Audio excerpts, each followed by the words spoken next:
Amados hermanos, tengan ustedes muy buenos días. Les saludo en el precioso nombre de nuestro Señor Jesucristo. En esta mañana, una vez más, estamos con ustedes para compartir la palabra de nuestro Señor. Estamos ya en el capítulo de Segunda de Samuel, capítulo 16, toca este día. Valga la pena recordar los hechos que viene suscitando en el trono de David y en la vida de David.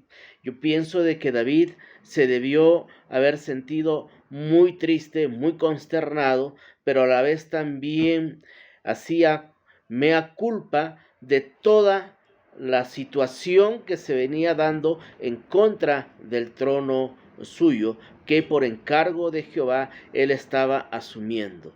Él reconocía dentro de su corazón que esto ya había sido adelantado en algunos capítulos anteriores, donde el profeta Natán le advierte y le dice palabra de Jehová por causa de la fornicación, por causa de que David mató a Urías, un principal militante de su ejército, fiel al trono y fiel a David. Él lo manda a matar prácticamente para quedarse con su mujer. La palabra de Jehová en ese tiempo que él recordaría mucho en su mente y en su corazón era que le dijo Natán, palabra de Jehová, a él, por lo cual ahora no se apartará jamás de tu casa la espada, no se apartará jamás de tu casa la espada, por cuanto me menospreciaste y tomaste la mujer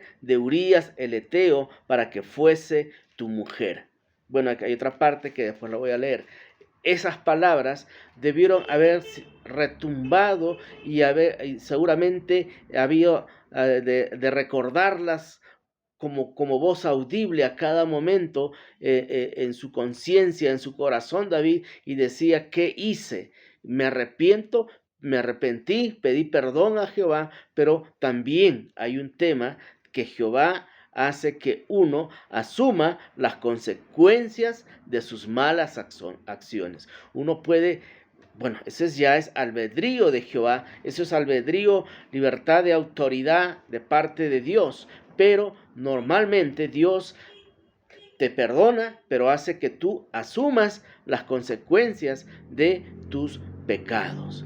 Y esta era una muy triste, muy dura para el corazón de David, que de su propia casa, de su propio hijo, estaba tratando de destronarlo, sacarlo del trono, y él no podía hacer nada, primero porque tal vez era su propio hijo, segundo o primeramente tal vez, y lo de su hijo segundo, era que él sabía que había hecho algo malo delante de Dios, y eso era lo que él estaba viviendo, las consecuencias, lo que Dios le dijo a través de la boca de Natán que sucedería. No se acabaría la espada en la casa, no en el pueblo. ¿Se dan cuenta? Porque eso dice las escrituras. No se apartará jamás de tu casa la espada. Es por eso que él toma esa palabra. Recuerda también que no puede inmiscuir o involucrar a su ejército, no puede involucrar a su pueblo para que haya un enfrentamiento y haya muertes, haya sangre en vano por causa de él mismo. Es por eso que él decide dar a un paso al costado.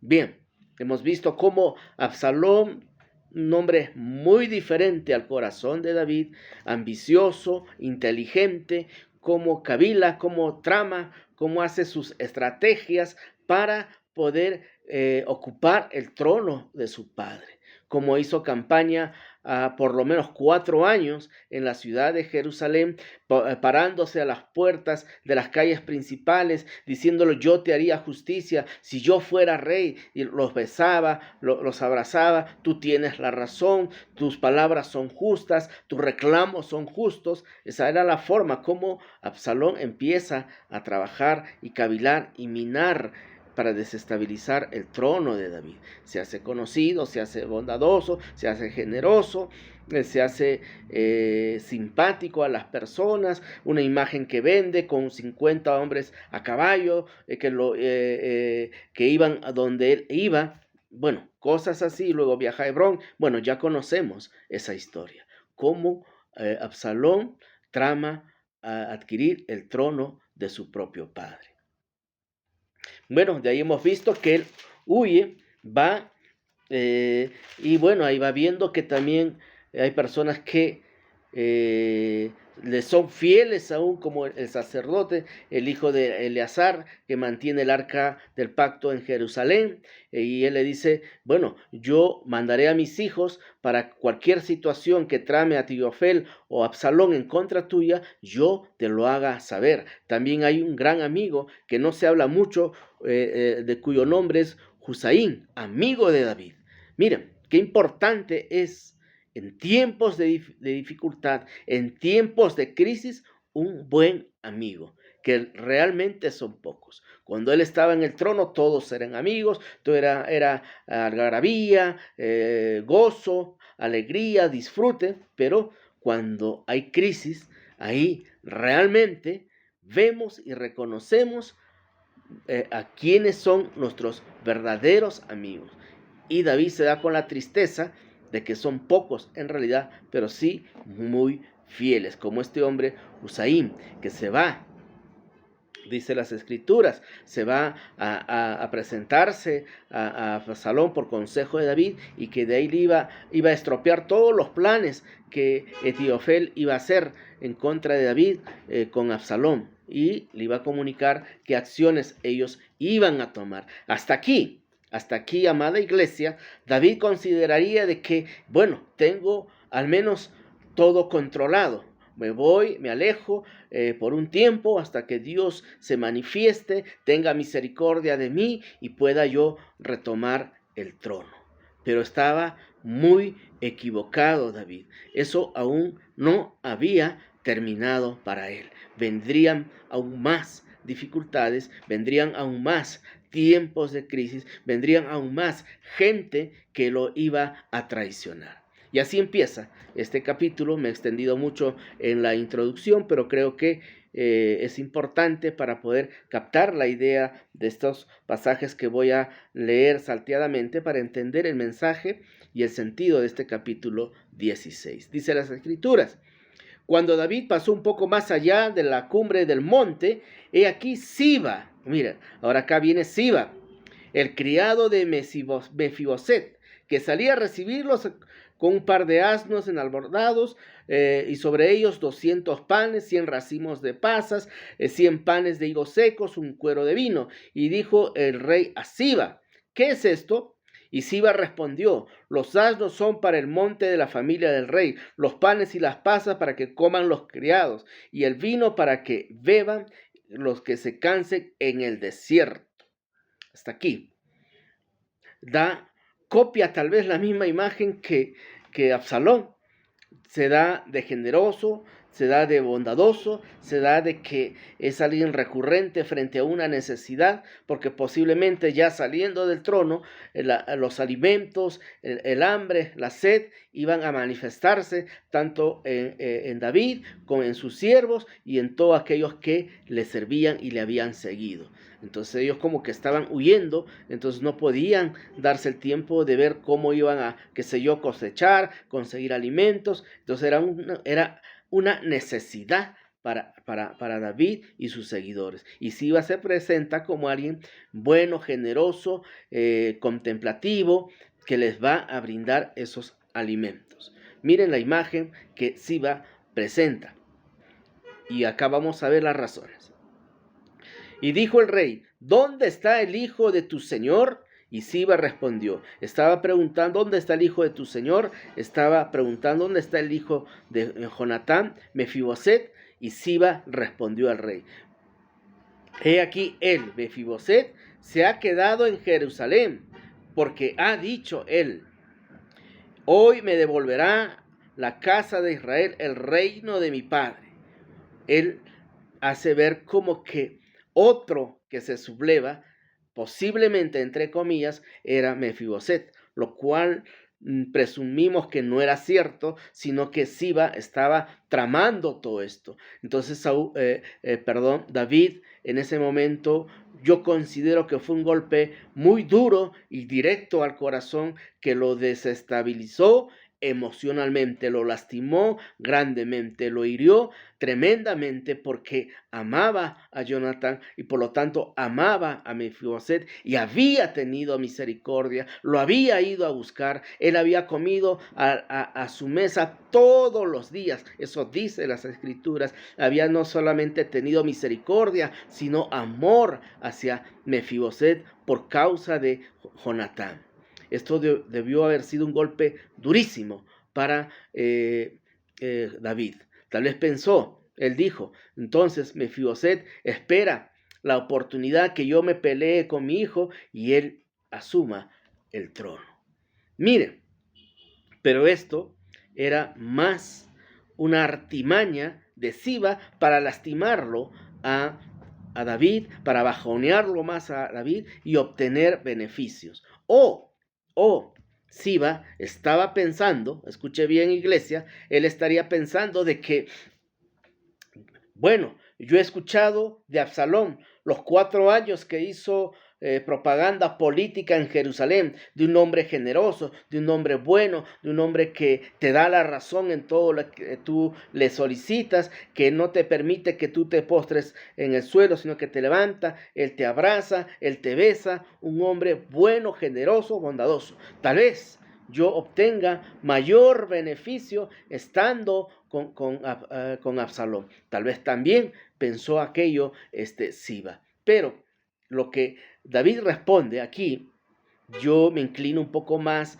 a su dolor, a su momento emotivo, almática que él estaba pasando en esos instantes por causa de las palabras de Siba. Y él dice, el 4, y el rey dijo a Siba, he aquí, sea tuyo todo lo que tiene Mefiboset. Y respondió Siba inclinándose, rey, señor mío, halle yo gracia delante de ti.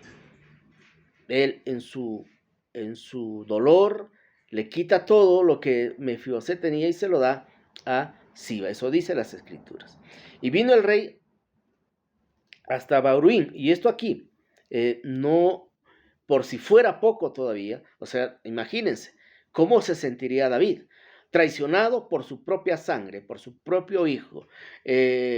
Luego viene este tema de Mefiboset, que también debió haberle dolido mucho, y él se sentía responsable de todas esas acciones que venían sucediendo, que ciertamente yo considero no era todo un tema del plan de Dios, sino que cuando hay alguien que cae, normalmente parte de la cultura, de la idiosincrasia humana, es que hacen del árbol caído, hacen leña. Hay un refrán inclusive, ¿verdad? Entonces esto estaba sucediendo. Se levantaba enardecido gente para lastimar a David, gente para lapidar más a David y sacar provecho y beneficio propio, como el caso de Siba. Entonces, ¿cómo se sentiría David en su corazón? Totalmente herido y derrotado por dentro. Y como si esto fuera poco, aún había más. Dice aquí, y vino el rey David hasta Bahurín, y he aquí uno de la familia de la casa de Saúl, el cual se llamaba Simeí, hijo de Gera, salía maldiciendo al David y al trono, pero sobre todo a David. Uno de la casa, un descendiente o uno de los seguidores de Saúl, salió al encuentro a maldecir el nombre de David. Y no solamente maldecir, escuche usted, dice aquí, y arrojando piedras contra David y contra todos los siervos del rey David, todo el pueblo y todos los hombres valientes que estaban a la derecha y a la izquierda de David. Y decía Simeí, maldiciéndole, fuera, fuera hombre sanguinario y perverso. Jehová te ha dado el pago de toda la sangre de la casa de Saúl en el lugar del cual tú has reinado, y Jehová ha entregado el reino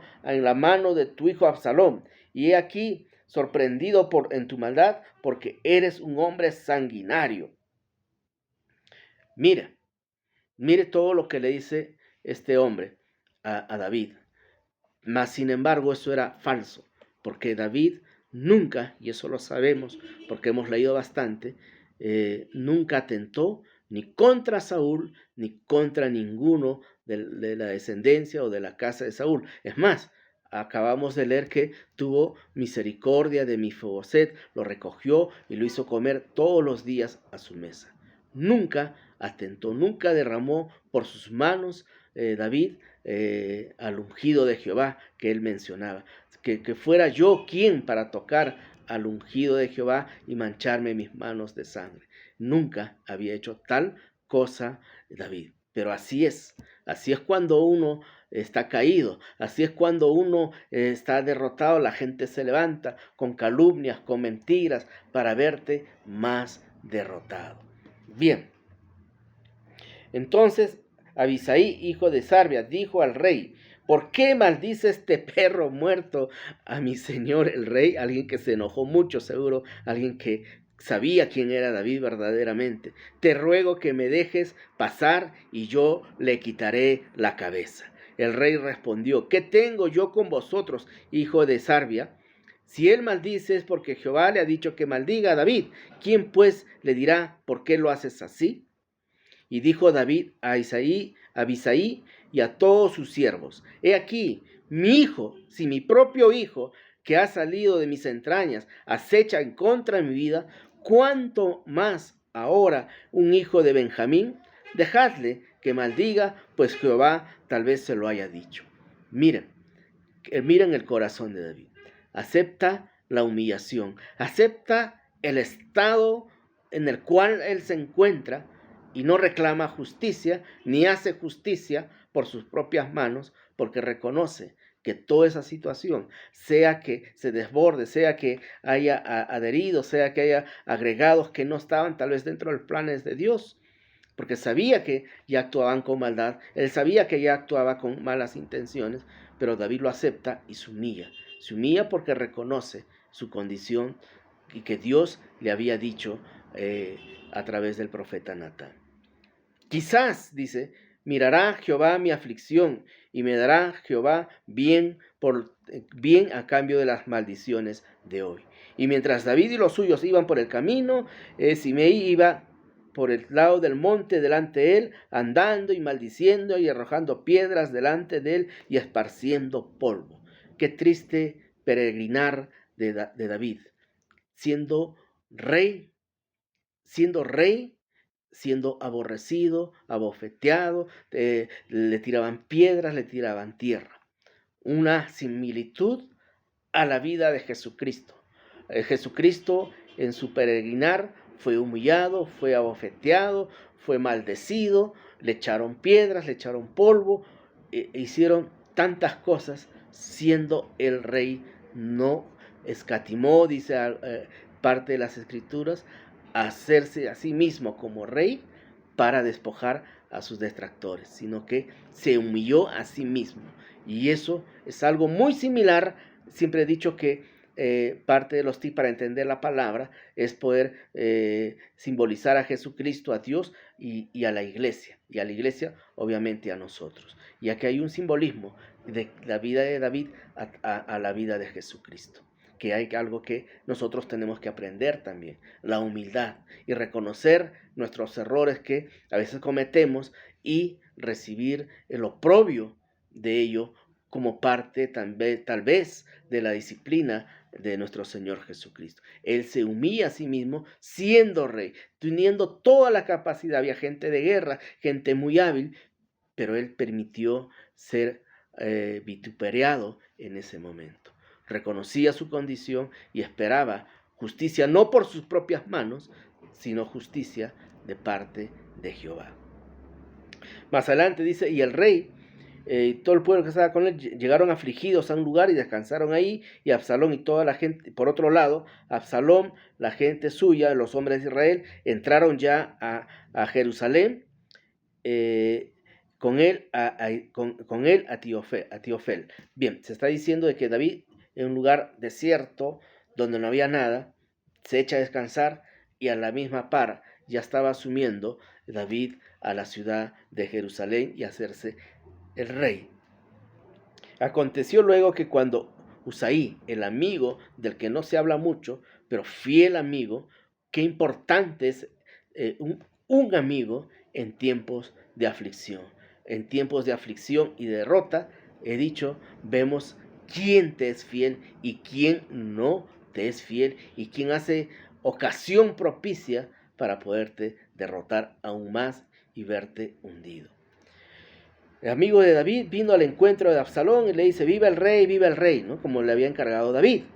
Y Absalón le dijo a Usaí, ¿es este tu agradecimiento para con tu amigo? O sea, vienes a mí, me dices, rey, así agradeces a tu amigo David. ¿Por qué no te fuiste con tu amigo David? Y Usaí respondió a Absalón, no, de que aquel que eligiere Jehová y este pueblo y todos los varones de Israel, de aquel seré yo y con él me quedaré. ¿Y a quién iba yo de servir? No es a su hijo, como he servido delante de tu padre, así seré delante de ti. Tal cual como se lo había aconsejado David. Entonces Absalón dijo a Ahitiofel, dad vuestro consejo sobre lo que debemos hacer en este momento. Ya estoy aquí en Jerusalén, aconséjame algo para poder yo empoderarme más en esta ciudad. Y Ahitofel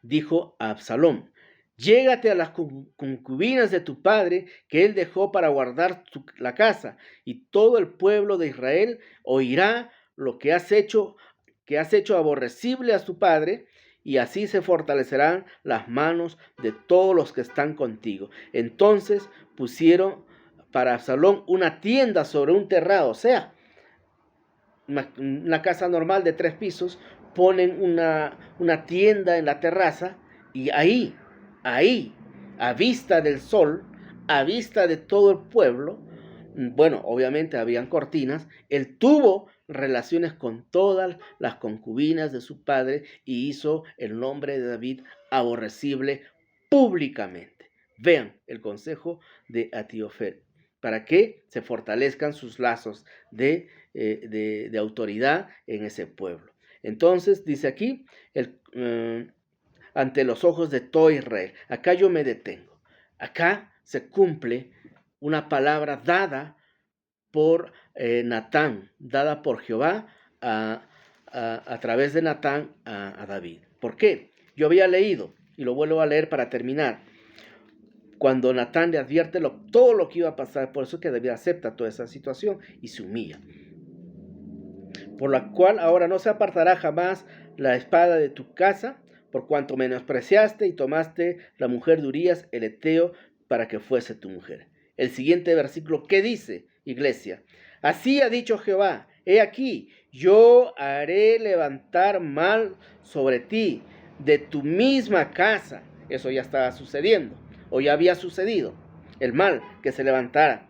Y tomaré, escuche bien, y tomaré tus mujeres delante de tus ojos y la daré a tu prójimo, en este caso a su hijo, el cual yacerá con tus mujeres a la vista del sol, porque lo que tú hiciste en secreto, a escondidas, yo, Jehová de los ejércitos, haré esto delante de todo Israel y a pleno luz del día. Vean, y acá se cumple esa palabra. ¡Qué terrible! Hay una parte donde la Biblia dice, qué terrible es caer en manos de un Dios vivo. Dios nos salve, iglesia. Dios nos libre de estar en situaciones así. ¿Y cuál es el aprendizaje? Bueno, vamos, eso al final. Voy a terminar con el versículo 23. Y el consejo que daba Ahitofel en aquellos días era como si consultase palabra de Dios. Así era todo el consejo de Ahitofel, tanto con David como con Absalón. Había dicho yo también que Ahitofel era un hombre muy sabio que traiciona a David por resentimiento de lo que había pasado con Betsabé, que era su nieta. Entonces aquí vemos algo. Sí, era muy sabio, pero acá hay una diferencia entre Absalón y David. David ciertamente consultaba con Ahitofel, que era un hombre sabio, pero consultaba y la última palabra la tenía Jehová. Recuerden cómo David consultaba para cada cosa a Jehová de los ejércitos. Obviamente tenía consejeros, pero a diferencia de Absalón, él solamente recibía el consejo de Ahitofel y no le importaba la palabra o que Jehová tuviera la última palabra. Bien, iglesia, esto es lo que tenía hoy para compartir. Considero que es importante. He leído casi todo, salteando algunos párrafos, pero era muy importante que usted conozca las escrituras y espero que cada vez que yo las ponga ustedes también hagan la secuencia con su Biblia en casita. Que el Señor les bendiga.